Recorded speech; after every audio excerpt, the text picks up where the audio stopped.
Go straight.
Go straight.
coverage for medical aid users has declined in 2024, with provinces including Limpopo and KwaZulu-Natal recording the least amount of medical aid users. Statistician General Risenga Maluleke says the highest coverage rates were seen in the Western Cape and Gauteng.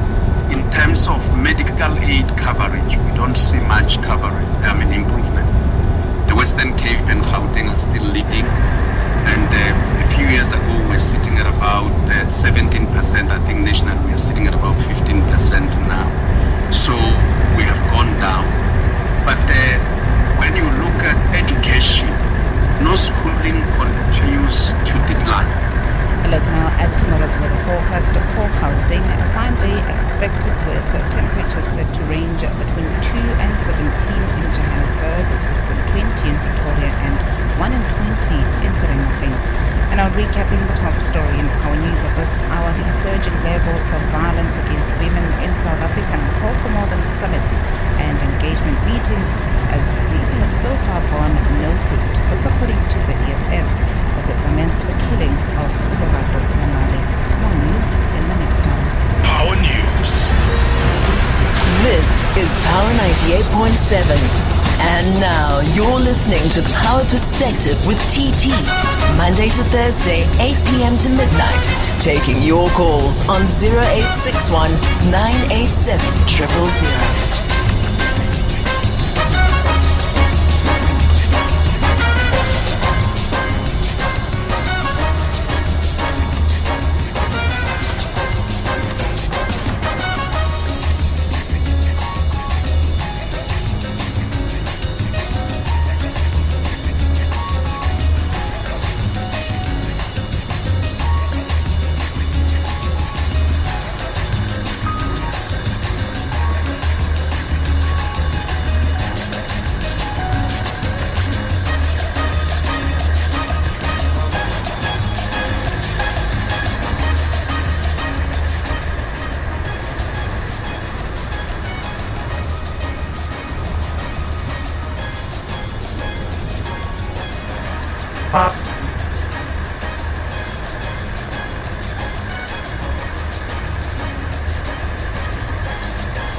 After 10 on Power 98.7, it's the Power Perspective.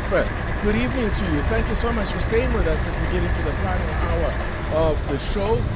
Before the news break, we were talking about the minister's appearance before. Well, we're not talking directly about that, but we earlier heard from the minister talking about his appearance before Parliament's Portfolio Committee on communications and digital technologies, and out of obviously a lot of what happened in that deliberations in that committee had to do with the minister's directives that he had announced recently that seek to find a way around BEE policies in order to allow investment in the country's technology space. So I've got we're talking now specifically in the last minute or so, we're talking about the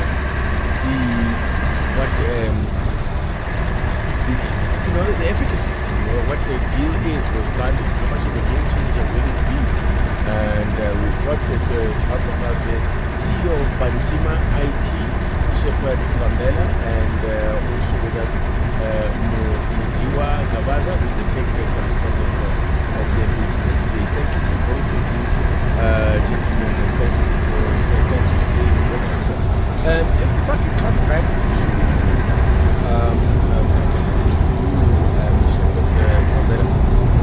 you've spoken about the cost and all of that. I imagine that this is something that from an affordability point of view, this is the kind of research that kind of due diligence that Starlink would have to do or would have done before seeking a license in this country. And also I would imagine that affordability and all of those things are not considerations when the regulator decides on which issue license.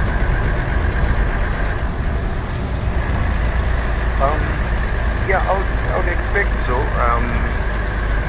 Well, my concern really is not for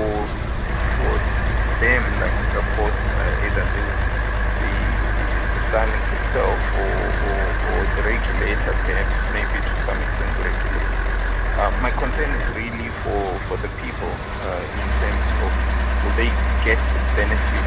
So I know we've been talking a lot or hearing a lot about the BEE, and B has got triple B's there. And two of the B's represent broad-based, and the third B is land, and then the E's are economic empowerment. Right? So if we analyze that to say, is the solution going to be broad-based or impact the broad-based? That's where the analysis is saying. Look, But is a broad-based not in reference to the ownership of of this company, well, as generally, opposed to the uptake of the product that they're selling? yes, that's why I was saying we've got to think when we started. That's why I said we've got to think almost diametrically to how we normally think, because ownership, if Shepherd goes and acquires 30% of maybe let's say person goes and acquires 30% of the question is does that represent broad-based? And now when we talk of the actual what is the impact of digital inclusion, there are percentages that we've been plotted in terms of if the impact of the technology is really properly broad-based, there is a much bigger impact to the economy in the order of probably 1.5 to 1.7% of GDP to a certain number of people accessibility.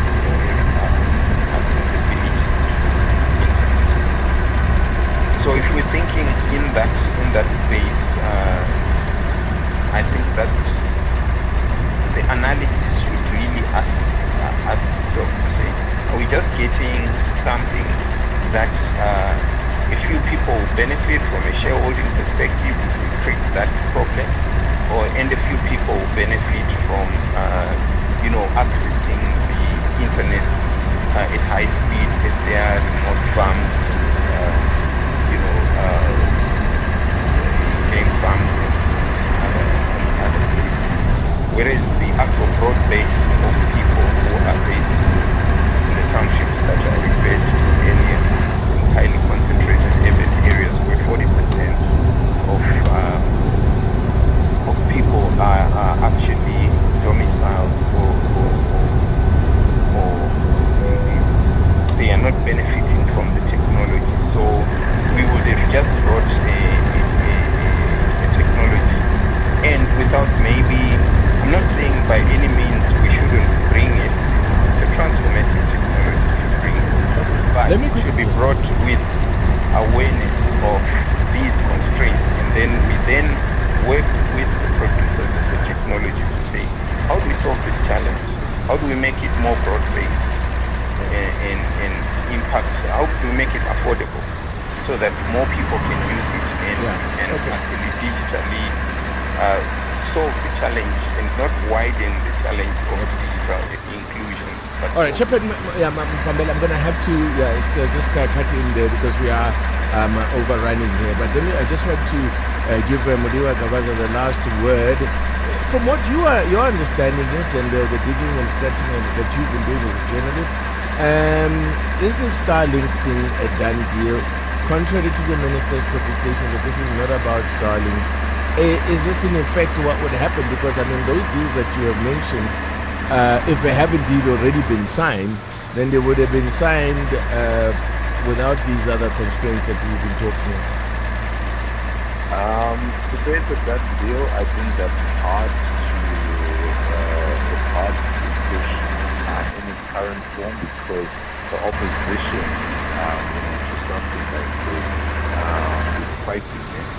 And it's two particular forces. The first is there's a couple of political parties that have already indicated that if they would sail through, because this is a directive that is opened up to content for refinement, etc. But if it doesn't change, God parties have to do a set of critical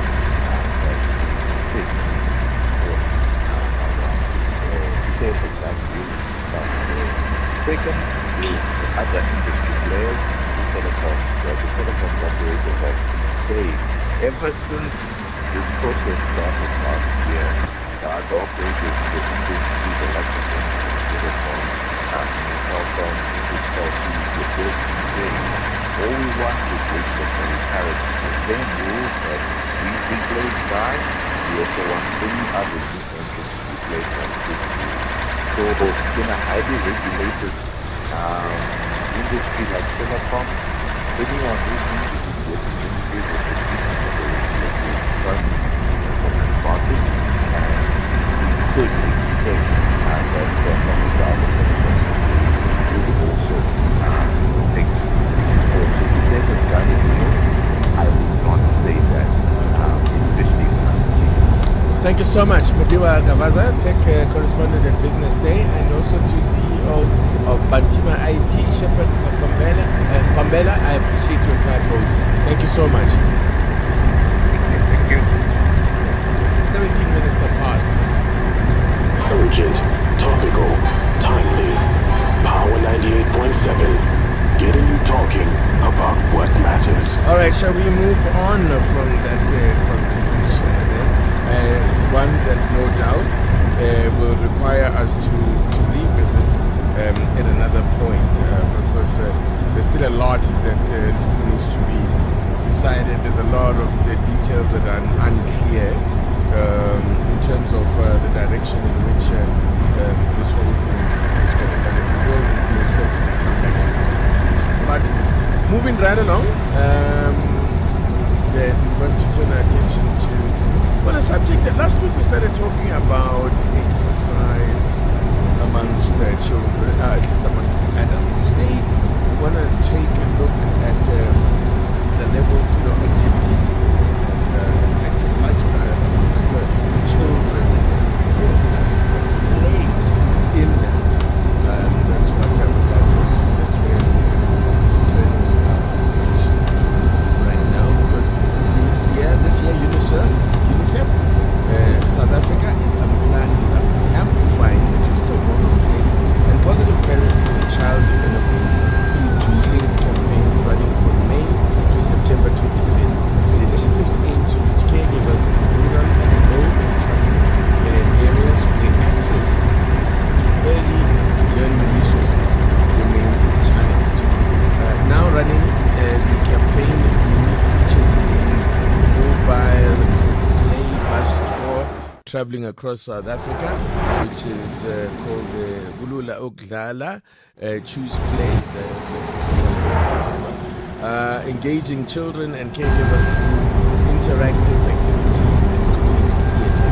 The tour will culminate on the 11th of June by the second annual International Day of Play.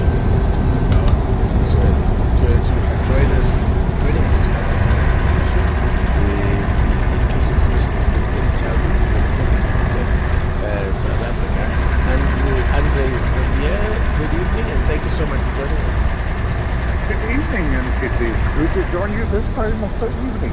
Yes, I'm glad you stayed up for us. I really appreciate it. And also with us is a parenting coach, Ayanda Tekiana. Good evening. Good to have you with us once again. Good evening. Good evening to the listeners. All right, let's talk about this UNICEF initiative for Andre, talking about, the emphasizing the critical role of play and positive parenting in child development.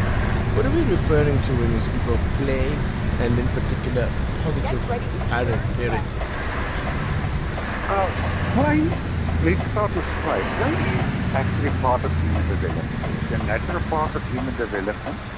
And we play naturally as children, but also sometimes, or quite often also in supportive play by parents. Play is very important for the learning of early learning for children and their stimulation.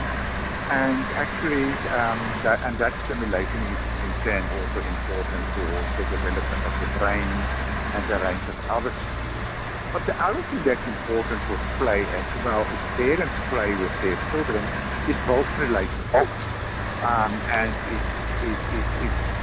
both that connection between parents and child that is important for emotional and social safety, which is also important again for brain development and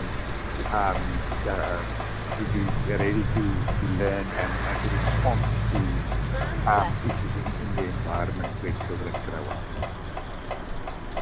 All right. This is now play that you were outlining. Yes. All right. Let's talk about positive parenting and play and why they are mentioned in the same breath. What is the link as well? The link there is positive parenting and play is the opportunities that parents have to engage with their children, to build a relationship. And part of or what we refer to positive parenting is using those opportunities that is there during the day in the natural rhythm of life to basically engage with the child, whether you're busy making food or you're busy in the garden or you're busy cleaning the house or just that 5 minutes just to engage in a constructive manner and do something playful or ask the child about how they experience something that happened in their lives. So that's I think positive parenting is a very broad term for what we usually refer to as that everyday connection with the child and that making certain moments matter in particular. And the way in which it works, I mean, is it something that the way you just described it, it sounds like, just something that should, if I can put it that way, come naturally, so that it's not something that's regimented. But clearly, campaigns such as this would seem to suggest that that is not how things are happening, and that there is actually a need to make it regimented, and so to say that that people actually deliberately or go out of their way to do these kind of things or to engage in this kind of activity with their children. Yes, I think part of the challenge that we have in a modern society is that the messages become mixed up with two parents about the key issues in child rearing and stimulating children and playing with children. And also too often, I think we equate the issue of play and the importance of play with sport. And the two are actually not the same. Because you can play with your child using a young baby using your fingers, or pots and pans and bottle caps, and anything that's in a household that's safe can become play material. It is something that is there and readily there. And I think too often we construct what we tell parents or especially through the media to say, if you want your child to do A, B, C, and D or become something, you need to have this kind of toy or that kind of toy. And our whole Power of Play campaign and the Play Bus is actually to reach out to parents and to show them that for just using 5 minutes, you can actually play drums with your child on empty pots or tins or anything that's available around you, using nature to play and understand things and make meaning of important things in life, and that also builds that connection. So it is actually trying to put it value of play, to say